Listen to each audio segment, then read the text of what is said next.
दोस्तों इस क्लास में आपको डिक्टेशन दूंगा मैं 100 WPM पर एसएससी और DSSSB के लिए जो स्पेशल मैटर मैंने तैयार किए हैं उसकी आपको डिक्टेशन प्रोवाइड कर रहा हूं 100 WPM पर। Be ready for it.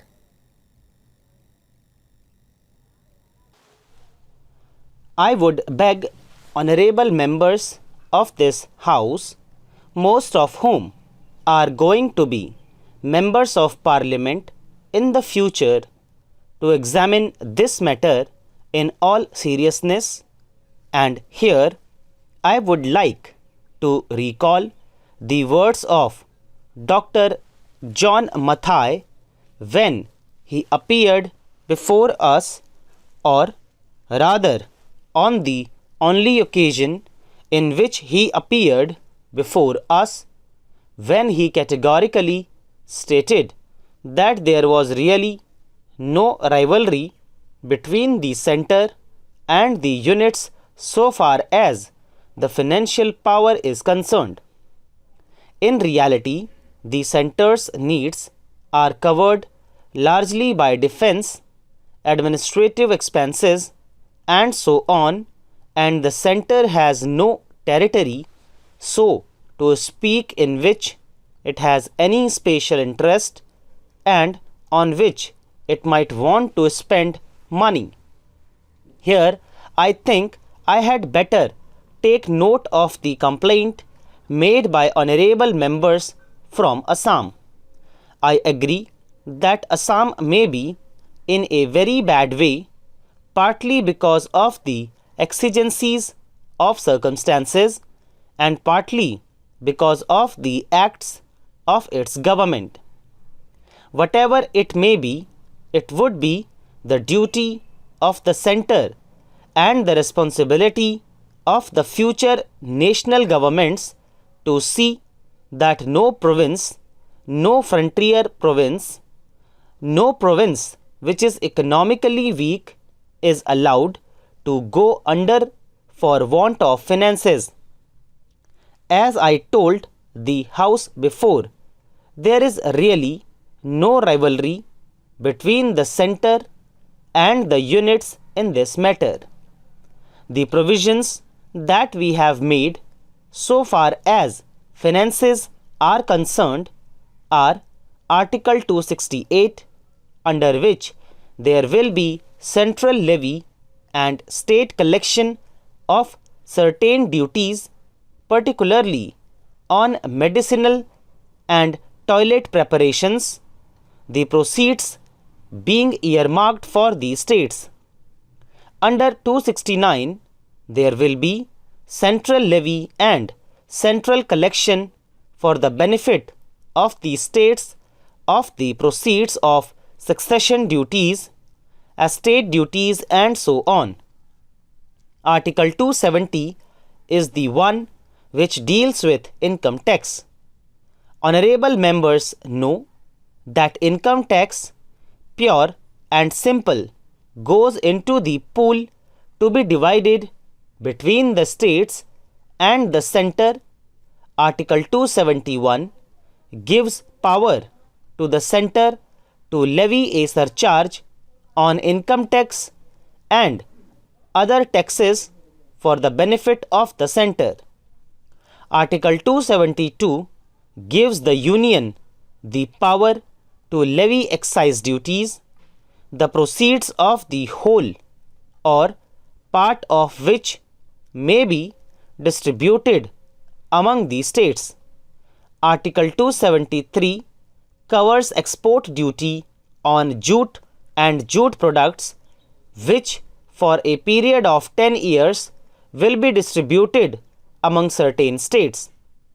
Article 280 deals with the Finance Commission, which will advise the center on the distribution of the proceeds of taxes between the center and the units and the determination of the criteria that will govern grants made available from the center to the provinces. That is the best that we could possibly do in the Constitution in the light of the facts before us. I agree that what we want is that the total amount of financial resources available both for the center and the units has to be augmented, and it has to be augmented if the ultimate purpose of this constitution, namely the economic betterment of the common man, is to be undertaken, but the remedy does not lie in throwing stones at the center or at the constitution and merely trying to shirk responsibility so far as provincial ministries are concerned by saying that the center has got all the taxing power and we have none. Let me tell my honorable friends in the House that the drift of taxing power in all constitution has been towards the center, and merely because of circumstances that have now come into being, that the states have become, where it is federal or unitary, welfare states from being police states, and the ultimate responsibility as for the economic well-being of the country has become the paramount responsibility of the center. Switzerland has handed over income tax to the center. By the 16th Amendment, the United States of America Constitution hands over the entire income tax to the national government without any burden or any obligation to be distributed to the states by the center. It has not been recognized that there is no natural coincidence between the ability of a government to handle a set of functions and its ability to collect revenues, and if today we hand over the excise duties to the units, what will happen? What happens in so far as the sales tax is concerned would be repeated in a much worse form. There would not be any uniformity. There will be a large field open for evasion, and in the result, the economy of the whole country will suffer. If the money that the center will collect, which will be surplus to its requirements, is intended for the states, that is, the units, as we have made a provision so far as the distribution of this surplus is concerned, I think the charge that the center has taken over all the financial powers and along with all the money that goes with it is completely baseless. There is only one point which I would like to make before going to the next subject, though I have made a note of a number of points on this subject with which I cannot possibly deal with now, and it is the intricate question which my honorable friend Mr. Gupte raised, and I think it was also raised in this house on previous occasions also, though not explicitly.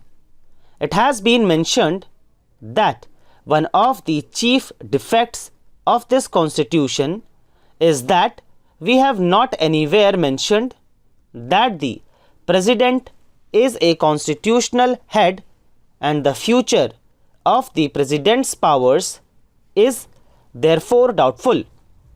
I am referring to this point merely because it has a certain amount of validity in that in certain dominions attached to the British Empire, this problem has been raised because of the peculiar circumstances in which the Governor General of that particular dominion has been acting in the past.